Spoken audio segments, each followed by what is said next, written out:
하나님의 말씀은 로마서 3장 21절로 31절 말씀입니다. 로마서 3장 21절로 31절 말씀, 제가 한 절, 여러분이 한 절 나누어 읽겠습니다. 이제는 율법 외에 하나님의 한 의가 나타났으니 율법과 선지자들에게 증거를 받은 것이라.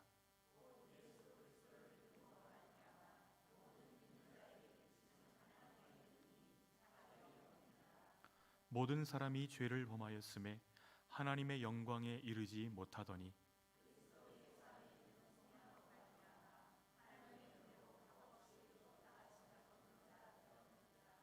이 예수를 하나님이 그의 피로써 믿음으로 말미암은 화목제물로 삼으셨으니 이는 하나님께서 길이 참으시는 중에 전에 지은 죄를 간과하심으로 자기의 의로우심을 나타내려 하심이니,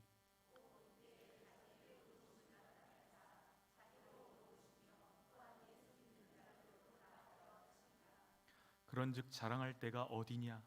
있을 수가 없느니라. 무슨 법으로냐? 행위로냐? 아니라 오직 믿음의 법으로니라.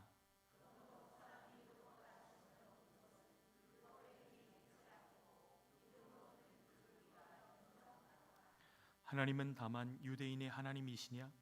또한 이방인의 하나님은 아니시냐? 진실로 이방인의 하나님도 되시느니라.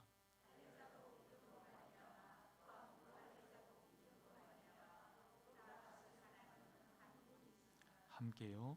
그런즉 우리가 믿음으로 말미암아 율법을 파기하느냐? 그럴 수 없느니라.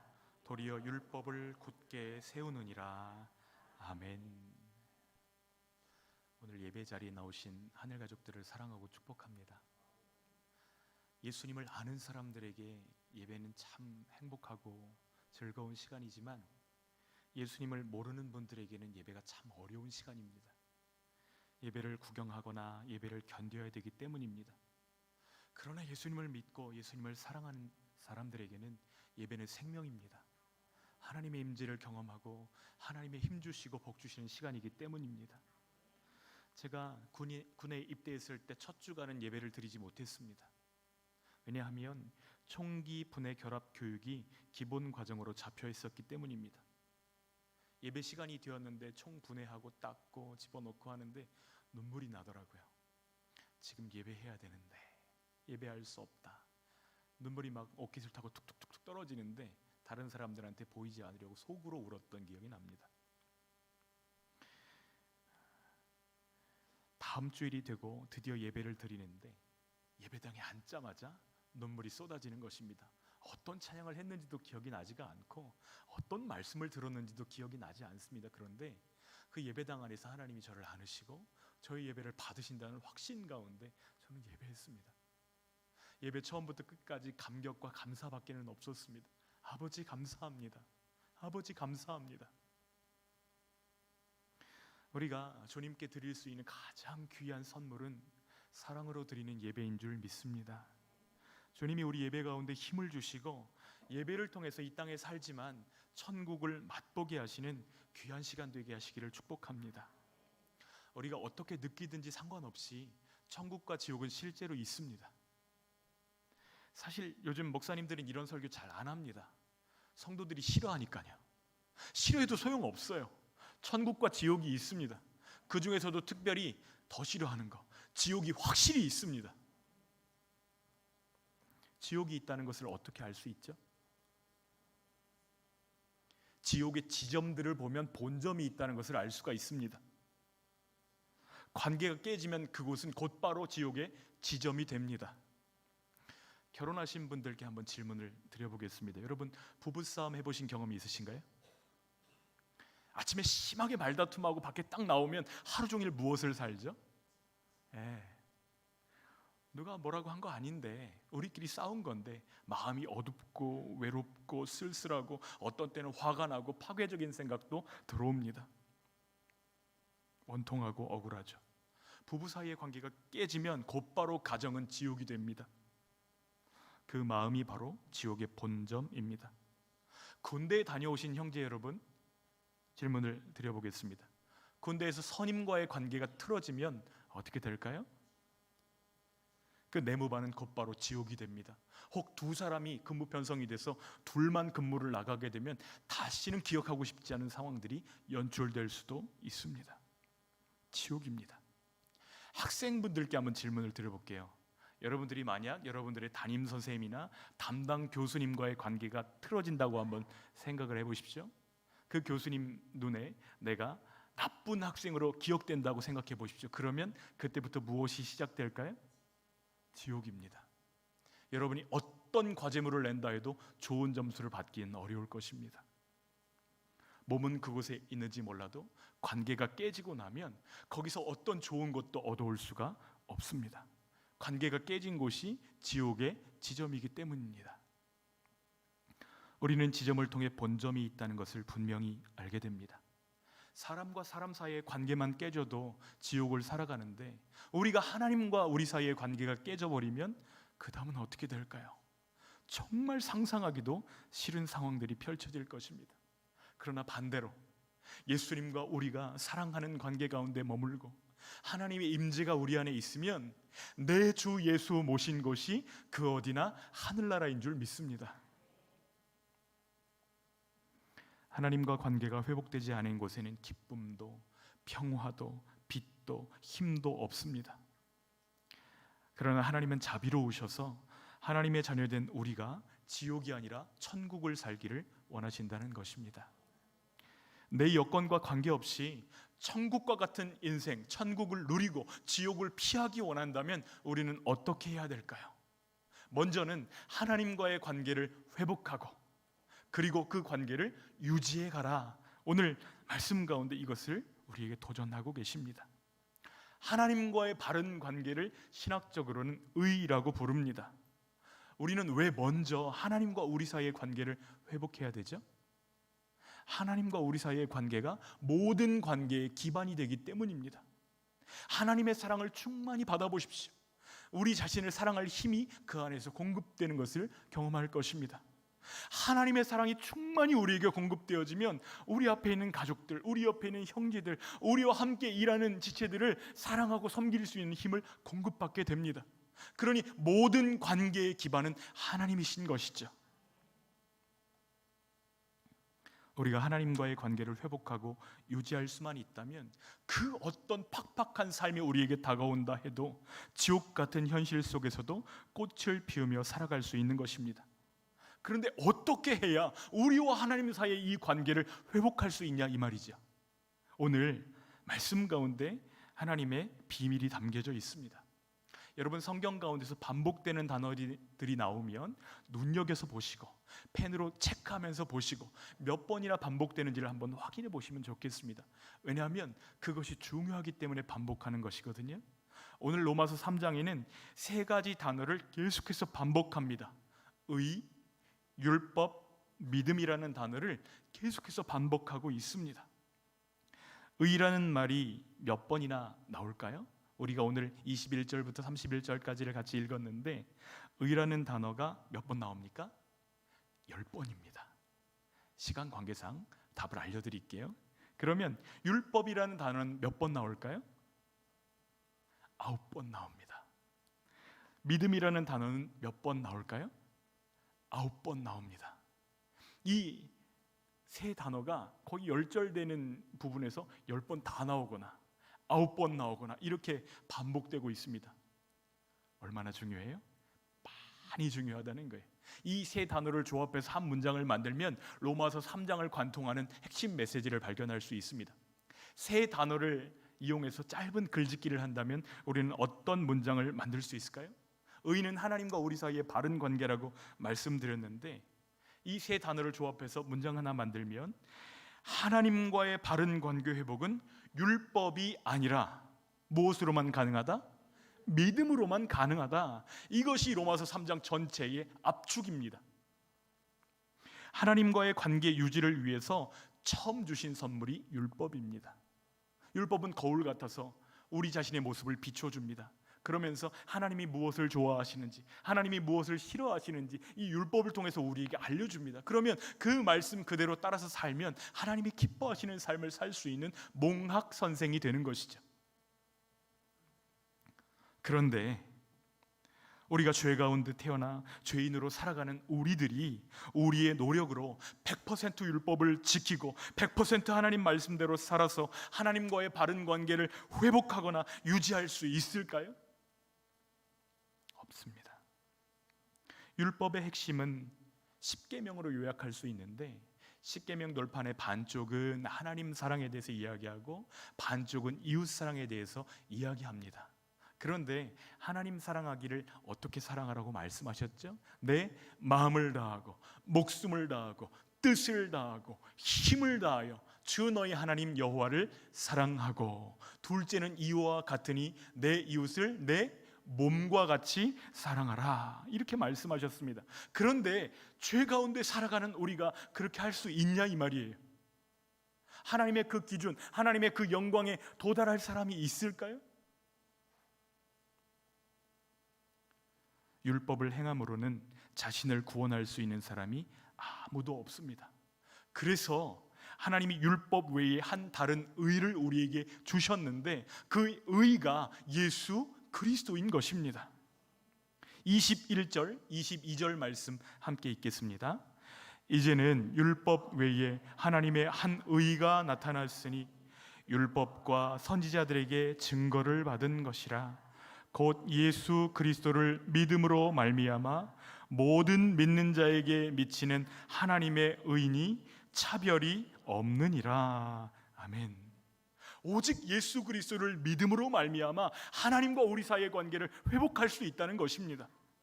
그런데 너무나 감사한 것은 차별이 없어요. 얼굴이 예쁘든 못생겼든 그 사람이 죄를 많이 지었든 조금 지었든 아무 차별이 없습니다. 예수를 믿기만 하면 회복시켜 주시겠다는 것입니다. 가장 흉악한 강도라고 할지라도 예수님 좌편과 우편의 강도들이 달렸는데 주여 주님의 나라에 이를 때 나를 기억해 주시옵소서 부탁했던 그 강도는 어떤 약속을 받았죠? 오늘 네가 나와 함께 낙원에 있으리라. 여러분, 이것이 복음입니다. 한 수도사가 있었습니다.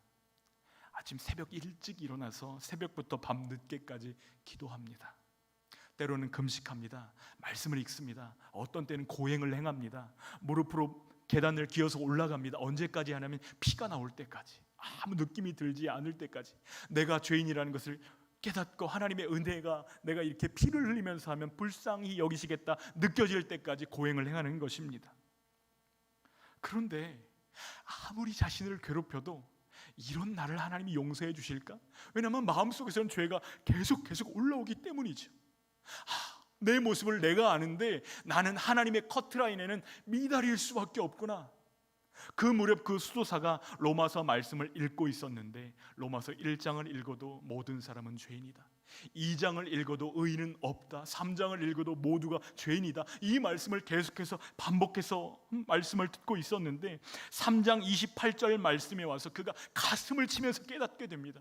28절 말씀 한번 같이 읽어보겠습니다. 그러므로 사람이 의롭다 하심을 얻는 것은 율법의 행위에 있지 아니하고 믿음으로 되는 줄 우리가 인정하노라. 이 말씀이 번개처럼 깨달아진 것입니다. 율법의 행위로는 구원받을 수 없고 오직 믿음으로 되는구나. 이 말씀의 빛 가운데 자신이 지금까지 신앙생활을 해왔던 것, 지금 교회가 가르치고 있는 말씀들, 이것들을 다 비춰보니까 부조리한 것들이 드러나더라는 것입니다. 그래서 95개조의 반박문을 써서 비텐베르그의 성당 문 앞에 박아버렸습니다. 그로 인해서 종교개혁이 일어납니다. 이 수도사의 이름이 누구일까요? 마틴 루터입니다. 당시의 교회는 거대한 성당 공사를 하고 있었는데 규모가 어마어마합니다. 그런데 교회의 재정이 부족해요. 그러니까 교황령으로 면죄부를 발행합니다. 이 면죄부는 무엇이죠? 이것을 사면 죄를 용서받는 권한을 가진 면죄권입니다. 그런데 후손들에게 이걸 팔아야 되는데 땡그랑하고 헌금통에 여러분의 헌금이 들어가는 그 소리에 맞춰서 당신의 선조들이 연옥에서 천국으로 올라갑니다, 이렇게 가르쳤단 말이에요. 여러분, 의인은 오직 믿음으로 말미암아 살리라. 이 말씀에 비춰보았을 때 지금 이 가르침이 맞아요, 틀려요? 받아들일 수가 없는 것입니다. 95개 조항을 조목조목 고발합니다. 이 일로 인해서 루터는 파문을 당했고 그 결과로 개신교회가 태어나게 됩니다. 여러분, 루터가 목이 터져라 외쳤던 내용을 한마디로 조리면 그것이 무엇이죠? 오직 믿음으로 의롭다 하심을 받는다. 여러분, 우리의 행위로는 아무리 착하게 살아도 천국에 들어갈 수 없습니다. 그 이유를 로마서 3장 23절에 단정적으로 말씀하세요. 함께 읽겠습니다. 모든 사람이 죄를 범하였음에 하나님의 영광에 이르지 못하더니. 여러분, 이것은 법정적인 판결입니다. 유죄. 하나님의 영광, 하나님의 그 기준을 만족시킬 가능성이 우리 안에는 전혀 없다는 것입니다. 하나님을 생명처럼 사랑하고 이웃을 내 몸처럼 사랑할 수 있는 사람은 없다는 것입니다. 그래서 성경은 우리 모두가 죄를 지었다고 말합니다. 여러분, 하늘 위에서 볼 때, 아주 높은 고도에서 나는 비행기에서 내려다볼 때 한라산이나 미륵산이나 다 매한가지입니다. 비행기 위에서 봐도 그렇다고 한다면 천지를 지으신 하나님이 내려다보실 때에 우리가 착하면 얼마나 착하고, 우리가 의로우면 얼마나 의롭고, 우리가 선을 쌓으면 얼마나 선을 쌓을 수 있을까요? 그런데 문제는 사람들이 생각하기를 나는 그래도 저 사람보다는 비교 의를 주장하면서 하나님 앞에 나는 의로운 사람이라고 착각하고 있다는 사실입니다. 그런데 성경은 우리에게 단정적으로 말씀하세요. 모든 사람이 죄를 범하였음에 하나님의 영광에 이르지 못하더니. 그 모든 사람 안에 우리도 들어갈까요? 그렇습니다. 우리도 들어갑니다. 우리도 하나님의 영광에 나아갈 수 있는 자격이 전혀 없는 죄인들입니다. 제가 절대로 시켜 먹지 않는 음식점이 하나 있어요. 중국집인데요, 그 집이 맛있기로 이름난 집입니다. 얼마나 빨리 오는지 몰라요. 바쁠 때 종종 그 집에서 시켜 먹습니다. 주문하면 항상 15분 안에 갖다 줍니다. 그래서 그날따라 볶음밥이 먹고 싶어가지고 이걸 시켰는데, 볶음밥은 짜장이 있잖아요. 이걸 비비기 위해서 한번 싹 뒤집었는데 그 밑에서 진짜 이만한 바퀴벌레 한 마리가 딱 눌려져 있는 거예요.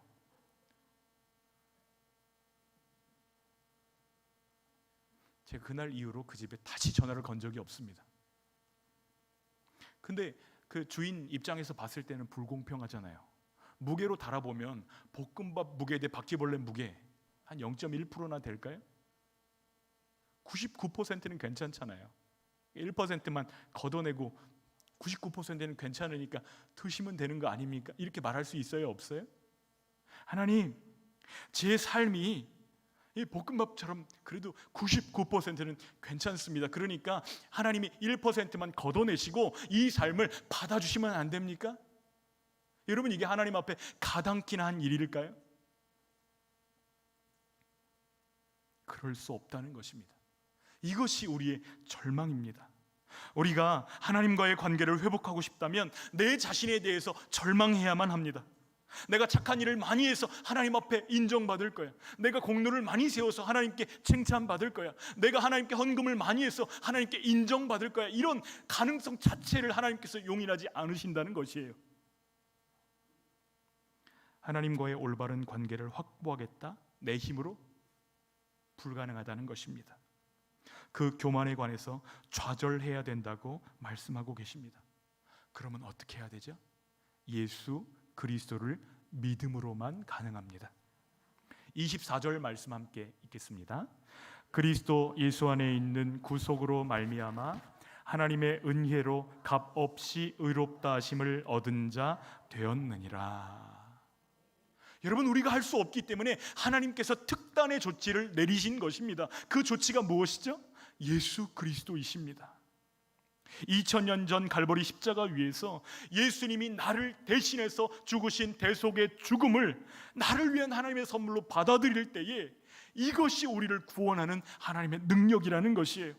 여러분, 대속이 무엇이죠? 장터에서 노예를 사올 때 그 사람이 돈을 지불하고 사오는 금을 대속금이라고 이야기를 합니다. 그러니까 우리의 소유권이 예수님이 십자가에서 핏값을 지불하심으로 우리에게서 누구에게로 옮겨진 거예요? 예수님께로 옮겨진 것입니다. 2000년 전에 이루어진 이 역사적이고 객관적인 사실이 2024년 오늘을 살고 있는 우리들과 어떻게 연결될 수 있죠? 비밀은 딱 하나입니다. 오직 믿음으로 연결된다는 사실이에요. 우리는 오직 믿음으로 구원받습니다. 예수님이 날 대신 죽으셨다. 예수님이 날 대신 죄값을 다 치르셨다. 이것이 나를 위한 하나님의 선물이다. 이것을 믿으면 의롭다함을 받는다. 이것이 로마서 3장의 핵심이고 종교개혁의 기둥입니다. 우리는 예수님의 교훈을 믿는 사람들이 아닙니다. 2000년 전에 죽은 사형수를 믿는 것이 아닙니다. 세계 4대 성인 중에 한 사람을 믿는 것이 아닙니다. 지금도 살아계셔서 내 인생 가운데 함께 계시고 죄로부터 나를 지켜주시고 죄를 지키지 않을 수 있도록 동기도 주시고 죄를 짓지 않을 수 있는 힘도 공급해 주시는 예수님을, 그 살아계신 예수님을 나의 구주와 주님으로 믿는 것입니다.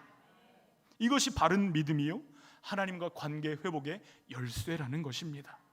그러니까 바른 믿음은 우리가 뭘 해서 하나님께 인정받는 것이 아니에요. 그저 예수님이 날 위해서 이뤄놓으신 그것을 믿음으로 받아들이는 것입니다. 어떻게 해요? 첫 번째는 인정하는 것입니다. 주님, 저는 정말로 지옥에 갈 수밖에 없는 죄인입니다. 이것을 인정하는 데서부터 예수님이 필요합니다. 이 고백이 시작되는 것이에요. 두 번째는 받아들이는 것입니다. 하나님이 나를 구원하시기 위해서 내미신 하나님의 손, 구원의 편지 예수 그리스도를 나를 위한 선물로 받아들이는 것이에요. 예수님이 그런 나, 죄인된 나, 지옥 갈 수밖에 없는 나를 위해서 죄값을 지불하셨다. 그것을 믿음으로 내 삶을 이제 드리는 것입니다. 이제 나는 죄의 노예로 살지 않고 예수님을 위해 살겠습니다. 죄가 부를 때 죄에게 순종하지 않고 예수님의 말씀에 순종하겠습니다. 죄의 충동에 이끌리지 않고 성령님께 이끌리겠습니다. 이것이 바른 믿음입니다. 예수님이 십자가에서 이루신 이 완벽한 구원, 더하거나 뺄 것이 있어요, 없어요? 전혀 없습니다. 더한다면 그것이 누더기 같은 것이 될 것이에요. 예수님의 공로는 완벽합니다. 예수님의 구원은 더할 것이 없어요. 부족하지 않습니다. 이 선물이면 충분합니다. 그래서 이것을 믿기만 하면 우리는 즉시로 자유를 얻게 됩니다. 하나님과의 바른 관계를 회복하게 됩니다. 이 예수를 하나님이 그의 피로 인해서 믿음으로 말미암는 화목 제물로 세우셨기 때문입니다. 예수님이 우리 죄를 짊어지시고 십자가에서 거룩한 보혈을 흘려주심으로 그 값비싼 죽음을 담보로 우리에게 죄사함과 의로움을 주신 것입니다. 이것이 하나님의 사랑입니다. 하나님 저를 어떻게 사랑하시나요? 십자가를 보시면 하나님의 사랑이 나타났습니다. 복음서에 보면 어떤 부자 청년 관원이 예수님 앞에 나와서 이런 질문을 던집니다. 선생님, 제가 무엇을 하여야 영생을 얻으리이까? 여러분, 근데 질문을 잘 보세요. 질문부터 똑바르게 되어 있어야 잘못된 질문이에요? 질문을 보세요. 이 질문에는 전제가 하나 깔려 있습니다. 내가 구원받기 위해서는 무언가를 행해야만 한다는 전제가 깔려져 있어요. 여러분, 성경적인 시각에서 보면 세상의 종교는 딱 두 가지밖에 없습니다. 내가 구원을 얻기 위해서 무엇을 해야 되는 종교가 있는 반면에 예수님이 이루신 구원, 예수님이 십자가에서 마지막 보혈을 흘리시면서 뭐라고 말씀하셨죠? 다 이루었다. 두 종교는 기독교가 아닙니다. 이미 예수님이 다 이루셨다. 이것을 믿는 것이 기독교의 핵심입니다. 우리가 영생을 얻기 위해서 해야 하는 일, 할 수 있는 일은 아무것도 없습니다. 할 수도 없습니다. 해봤자 소용도 없습니다. 할 수 있다면 예수님이 오실 필요가 있어요, 없어요? 예수님 오실 필요가 없는 것이죠. 하나님께서 나를 불쌍히 여겨주시고 예수 그리스도를 구원자로 보내주시고 그 십자가 위에서 나의 죄를 담당하셔서 죽으심으로 보혈을 흘려주심으로 다만 그분을 통해서만 의롭다함을 얻을 수 있는 놀라운 길을 열어주셨습니다. 이것이 하나님의 은혜입니다. 오늘도 믿는 자에게 이 의를 값없이 베푸시는 하나님의 은혜를 찬양하며 감격하는 저와 여러분 되시기를 간절히 소원합니다.